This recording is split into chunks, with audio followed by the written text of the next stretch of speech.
Hello and welcome to a very Christmassy written words.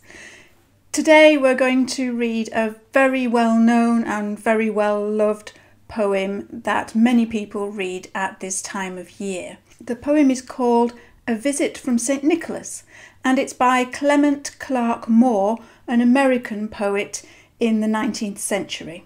Although it's also commonly known by its first line, "'Twas the night before Christmas." As I read through this poem before recording the video, I was struck by how many similes the poet uses. A simile is a figure of speech where we compare something to something else. So something was like something else or as something else. So for example, his nose was like a cherry. The smoke encircled his head like a wreath. And then what struck me even more than that was what a colourful poem this is. It conjures up a very colourful picture in your mind as you read it. But if you look carefully, you will find that there is only one word in the whole poem, and it's quite a long poem, which is a colour. Just one word. So how does the poet create a sense of colour and brightness without using any colour words? He does this by putting lots of things in the poem that are colourful, that we associate with colour. So for example, we're told his eyes twinkled.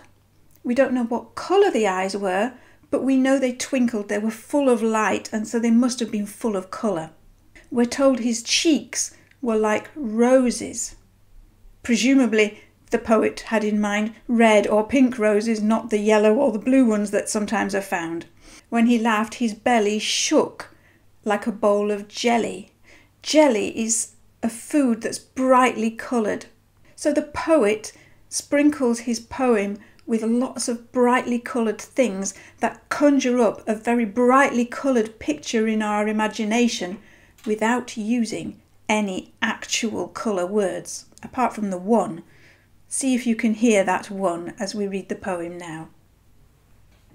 A Visit from St. Nicholas by Clement Clarke Moore. 'Twas the night before Christmas, when all through the house not a creature was stirring, not even a mouse. The stockings were hung by the chimney with care, in hopes that St. Nicholas soon would be there. The children were nestled all snug in their beds, while visions of sugar plums danced in their heads. And Mamma in her kerchief and I in my cap had just settled our brains for a long winter's nap. When out on the lawn there arose such a clatter, I sprang from the bed to see what was the matter. Away to the window I flew like a flash, tore open the shutters and threw up the sash. The moon on the breast of the new fallen snow gave the lustre of midday to objects below. When what to my wondering eyes should appear but a miniature sleigh and 8 tiny reindeer, with a little old driver so lively and quick, I knew in a moment it must be St. Nick. More rapid than eagles his coursers they came, and he whistled and shouted and called them by name.